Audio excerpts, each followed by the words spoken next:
Today we're looking at tomorrow.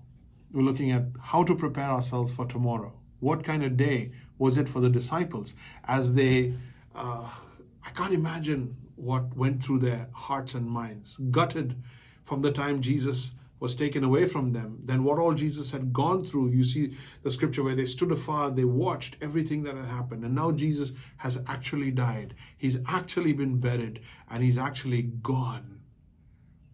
The day our sin put Jesus to death, but God hasn't yet raised him. The day between. How do you handle those days, those dark hours in our life? The time when we have done the wrong, or God has allowed a tragedy in our life, and before he brings the breakthrough, before the sun shines again, before the Lord comes through with an answer again, how do you deal with those days? For some people, it's hours and years, months and years. For some people, the dark valley experiences are the long valley experience. Yes, of course, I'm taking the analogy of the 3 days. Jesus died, there was Saturday, and Jesus rose again on the third day. But we have a very similar experience in our life. And for some of you, it's been a very long Saturday, a very long midday, the day between. Can I trust God in my darkest hour? Can I trust God when I don't know that there's going to be a resurrection? I don't know there's going to be new life, a new chapter. Can I trust God in the days between? When Satan seems to have won. Do you ever go through that? Days when God seems silent. You're not hearing from him. You're not getting the next steps, the next move. What is he going to do? What am I supposed to do?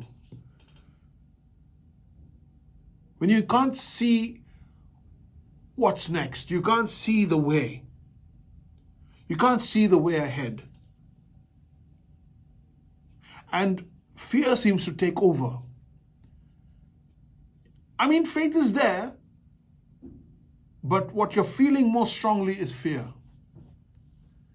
And fear begins to allow you all sorts of illegitimate responses, inappropriate responses. I mean, Peter took his sword out and he cut off the servant's ear.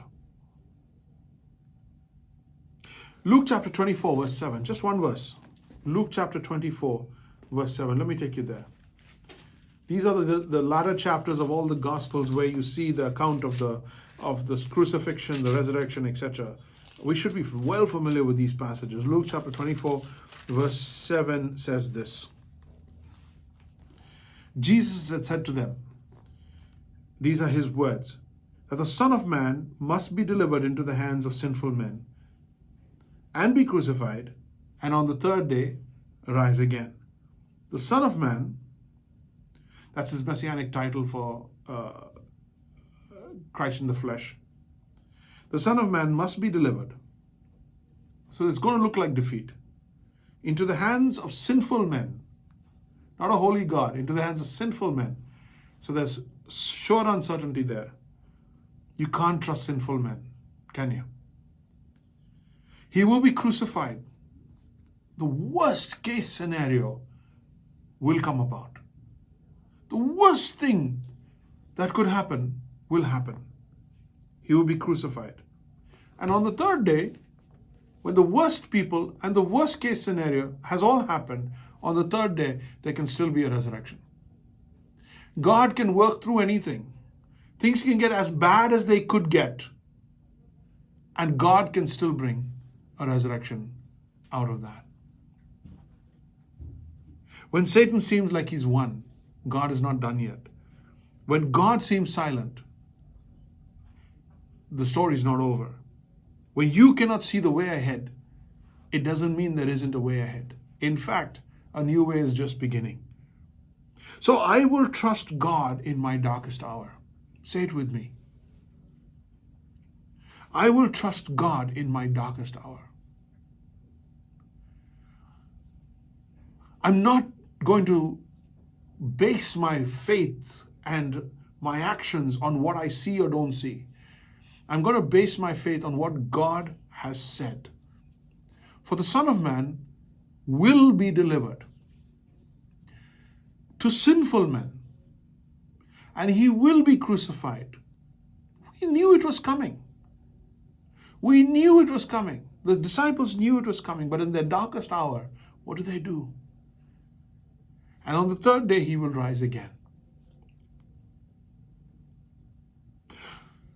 The resurrection is coming. You haven't seen it yet. It's never happened before. And we'll talk about that tomorrow. How you can believe God for the impossible.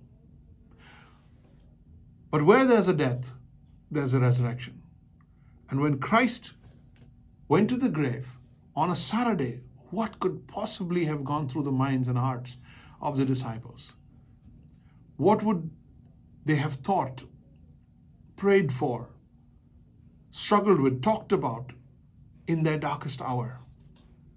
I will trust God in my darkest hour, because God has said, and I will cling to what God has said. On the third day, I will rise again.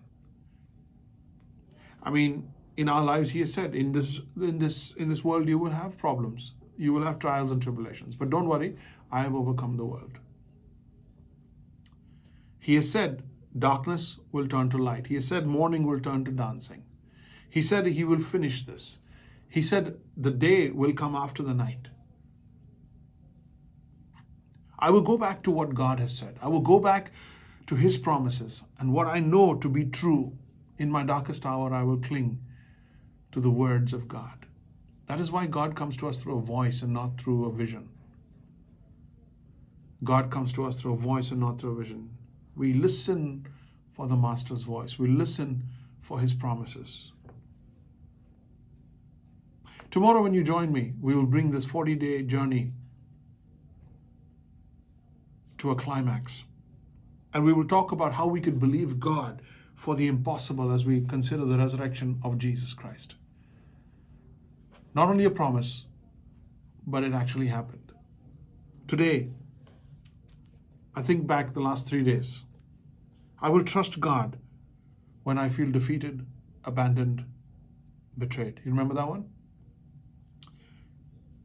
Yesterday, we talked about this. I will trust God with my brokenness. If God can put my sin on Jesus, I can leave my sin on Jesus. I don't have to take it around and carry it around with me. Jesus took it all. He paid it all. Today, we're thinking about the Saturday, the day between.